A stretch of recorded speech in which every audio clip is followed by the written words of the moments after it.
아리스토텔레스 B. 플라톤이 절대적인 하늘 위 세상에 관심이 많았다면 그의 제자 아리스토텔레스는 변화하는 땅 위 세상에 관심이 많았다.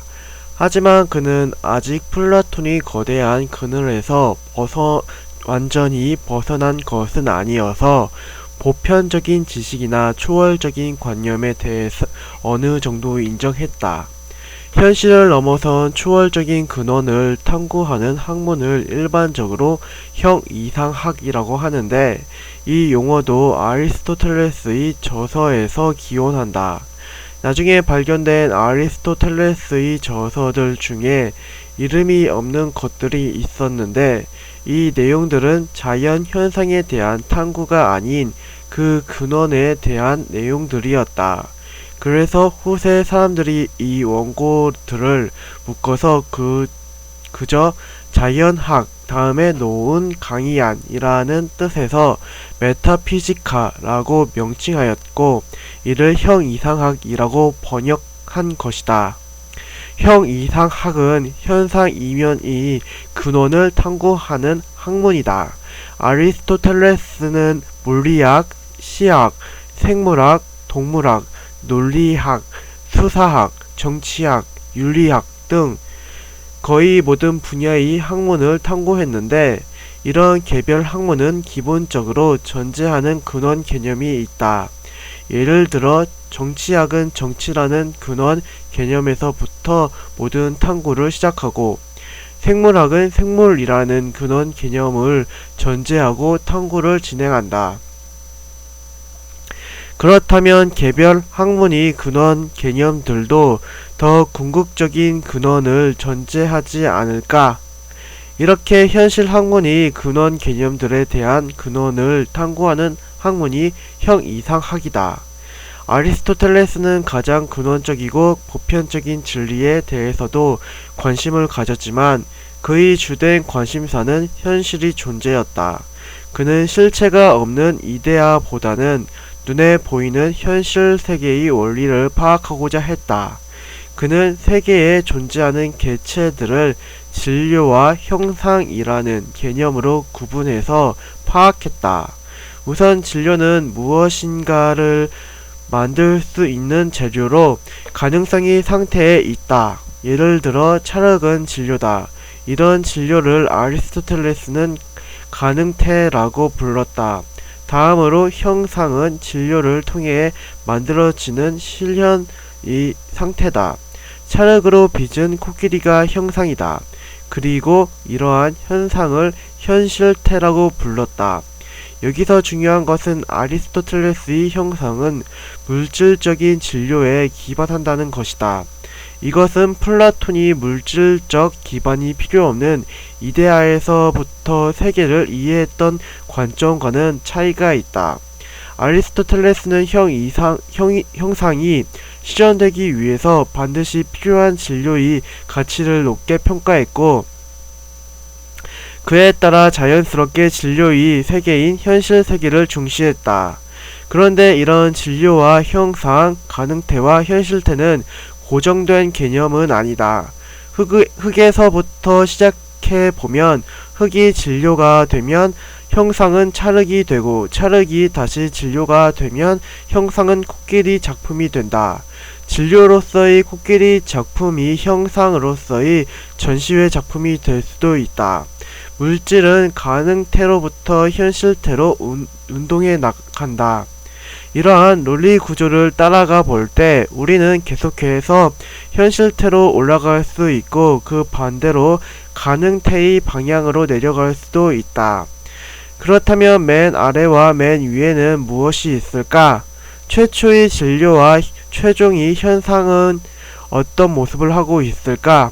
아리스토텔레스는 맨 아래에 있는 최초의 진료로서 어떠한 형상도 가지고 있지 않고 가능성만을 가지고 있는 진료를 제1진료라고 이름 붙였다. 제1진료는 현실에는 존재하지 않고 다만 인간이 사고 속에서만 존재하는 순수한 재료다. 반대로 맨 위에 있는 궁극이 최고 형상으로서 어떠한 진료도 지니지 않은 형상을 순수 형상이라고 이름 붙였다. 그리고 구체적으로 이 최고 형상은 신이 된다. 신은 진료가 없으므로 물질 세계에서 드러나지 않지만 모든 물질이 최종적인 형상으로서 모든 진료가 도달하고자 하는 궁극이 목적이 된다. 이처럼 아리스토텔레스의 철학에는 스승이었던 플라톤이 이데아의 흔적이 강하게 남아있다. 하지만 플라톤에 비해 볼 때 그는 현실이 물질을 중요시했으므로 물질 세계의 변화와 운동에 관심을 가졌다.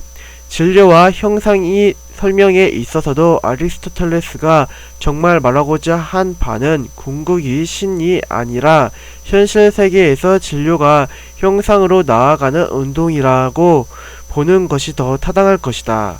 그래서 아리스토텔레스는 서구 자연 과학과 경험주의 철학이 기원이 되며 플라톤과 함께 서구 철학이 양대 산맥으로 위치한다. 지금까지 고대 철학을 정리해보자. 고대 철학은 진리에 대해 회의적인 소피스트로부터 시작되었다. 이를 비판하며 등장한 소크라테스는 절대적 진리를 추구했다. 이후 플라톤이 이를 계승 발전시켜 궁극이 절대적 세계로서 이데아를 제시했다. 반면 그의 제자 아리스토텔레스는 궁극이 절대 세계보다는 변화하고 운동하는 상대적인 현실 세계를 탐구하고자 했다. 이를 설명하기 위해 그는 형상과 진료의 관계를 제시했다. 이제 플라톤과 아리스토텔레스라는 서양 철학의 양대 산맥은 중세로 이어진다. 중세 철학, 교부 철학, 스콜라 철학. 교부 철학 A. 예수 그리스도의 십자가 처형 이후에 활동했던 사도들에 의해 그리스도교는 점차 유럽 사회로 전파되었다. 초기 그리스도교는 계시적이고 신비적인 측면이 강했는데 이러한 주관적인 특성으로는 로마 제국의 탄압과 다른 문화권의 비판으로부터 보호받기가 어려웠다. 따라서 그리스도교를 변호하기 위해서는 합리적이고 이성적인 이론 정립이 필요해졌다. 이러한 시대적 요청에 따라 기독교를 변호하기 위해 이성적인 노력을 했던 사람들을 교부라고 부르고 그들이 만든 이념을 교부 철학이라 한다. 사실 이 명칭의 범위는 명확하지 않다. 주교나 교회의 지도자부터 존경받는 평신도까지 이 명칭이 사용되었다. 교부들이 그리스도교를 변호하기 위해 차용한 이념은 플라톤의 이데아 사상이었다. 특히 당시 널리 연구되던 신플라톤 학파의 영향이 컸다. 신플라톤주의는 플라톤 사상의 기반 위에 이를 더 세분화한 것이다. 이에 따르면 이데아 세계의 궁극적 근원은 일자에 가서 닿는다. 일자로부터 세계가 분화되어 나온다. 그런데 이러한 사고방식은 그리스도교의 유일신 사상에 쉽게 대응할 수 있었으며 원시적인 그리스도교가 스스로의 사상체계를 벤치마킹할 수 있는 좋은 수단이 되었다. 실제로 지금의 그리스도교 사상은 플라톤의 절대주의와 유사하다. 예를 들어 신플라톤주의의 일자는 그리스도교의 하느님에 해당하고 플라톤의 이데아 사계는 그리스도교의 천국에 해당한다. 플라톤 사상에서 완전한 이데아 세계와 불완전한 현상 세계를 구분하는 이분법은 그리스도교에서 완벽한 천상 세계와 타락한 지상 세계를 구분하는 이분법과 동일하다. 이에 대해서 현대 철학이 문을 연 니체는 그리스도교가 대중을 위한 플라톤주의의 다름 아님을 정확하게 지적했다. 그에 의하면 플라톤 사상의 세계 이해 방식은 그리스도교 세계관에 그대로 반영되어 있다. 신플라톤주의를 토대로 초기 그리스도교 교리를 체계화하는 역할을 한 교부들로는 오리게네스나 그레고리우스 등이 있다. 이 중에서 가장 널리 알려진 인물은 4에서 5세기에 활동한 아우구스티누스다. 그는 초기 그리스도교의 대표적인 인물로 중세 기독 사상에 막대한 영향력을 미쳤다. 북아메리카 출신으로 이교도인 아버지와 열렬한 그리스도교인 어머니 사이에서 태어난 그는 젊은 시절에는 방탕한 생활을 하다가 참회하고 그리스도인이 되었다.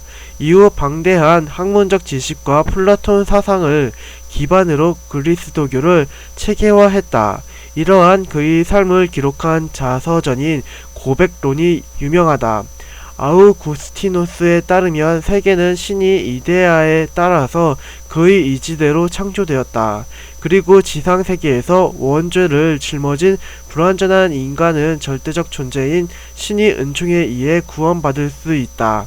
이 구원의 대상이 누가 될지는 이미 신이 예정한 것이며 교회는 신과 예정된 대상이 매개되는 공간이다. 스콜라 철학 B.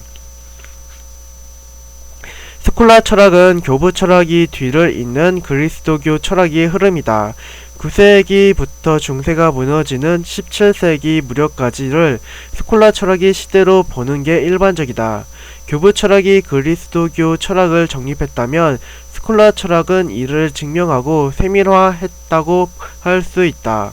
교부 철학에 비해 이성적이고 합리적인 측면이 강했던 까닭에 교부 철학과 충돌하면서 성장했다. 스콜라 철학은 초기를 거쳐 중기에 이르면서 아리스토텔레스의 사상적 흐름을 도입했다.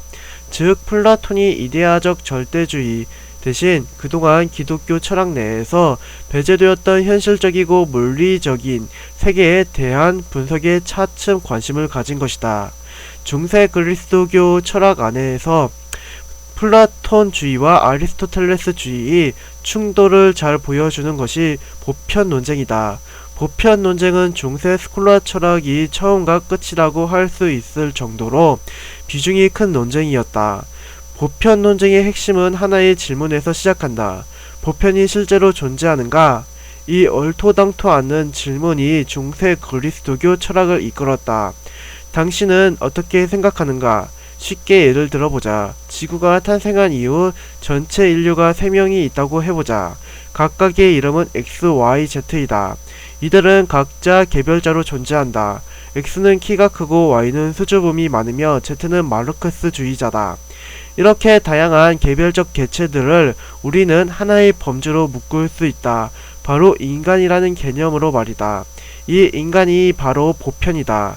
스콜라 철학자들은 궁금해했다. 과연 이 인간이라는 보편 개념이 실제로 존재하는가? 다행히 객관식이다. 보기를 살펴보자. 보편이 실제로 존재한다. 개별적인 것은 보편이 모사, 모방이다. 보편은 실제로 존재하지 않는다. 개별적인 것만이 실제로 존재할 뿐이고 보편은 단지 언어이고 이름일 뿐이다. 당신은 어떤 설명이 맞다고 생각하는가? 1번의 사고방식을 실제론이라고 하며 이를 플라톤이 사고와 닮아 있다. 이 사고방식은 유명론이라고 하며 아리스토텔레스의 견해를 토대로 한다. 실제론을 극단적으로 주장한 인물은 기욤이므로 그는 보편자가 항상 개별 사물보다 우선한다고 주장했다. 즉 X, Y, Z의 개체뿐만 아니라 더 본질적으로 인간이라는 보편자가 어딘가에 실재한다는 것이다. 이러한 주장은 현대인들은 이해하기 어려울 수도 있는데 플라톤이 이데아가 실제로 존재한다고 믿는다면 충분히 이해할 수 있는 설명이다. 이와 반대로 극단적으로 유명론을 펼쳤던 인물은 기욤의 스승인 로스 켈리오누스다. 그는 현실을 이루고 있는 것 보편 개념이 아니라 구체적인 개별 사물일 뿐이라고 주장했다. 즉 인간이라는 보편 개념은 그저 머릿속의 언어일 뿐이고 실제로 존재하는 건 각각 다른 X, Y, Z일 뿐이라는 것이다.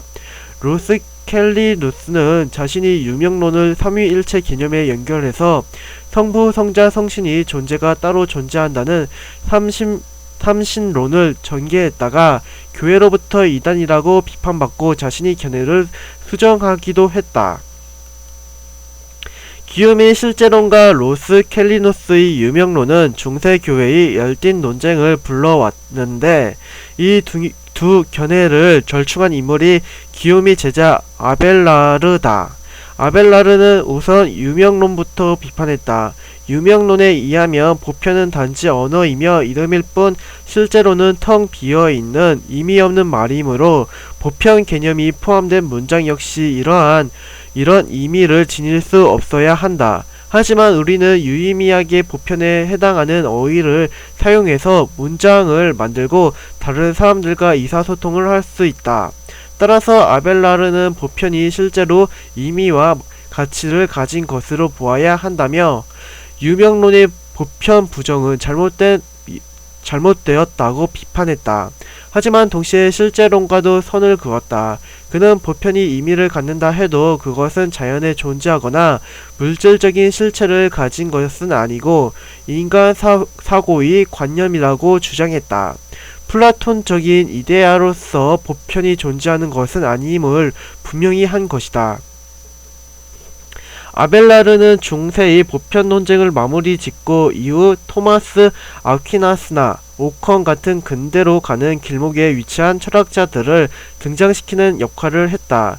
그는 이렇게 중세 그리스도교 철학에서 중요한 역할을 수행했으나 개인적으로는 사람들의 미움과 수치심 속에서 삶을 이어가야만 했다. 아무래도 그는 논리적이고 탁월하지만 집요하고 고시직한 피곤한 스타일의 사람이었던 것 같다. 그는 상대의 감정은 고려하지 않고 문제점만 논리적으로 신랄하게 비판했던 까닭에 적이 많았다.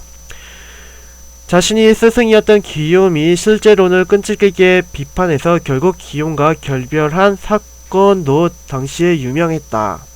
또한 중세 최대 스캔들의 당사자이기도 했다.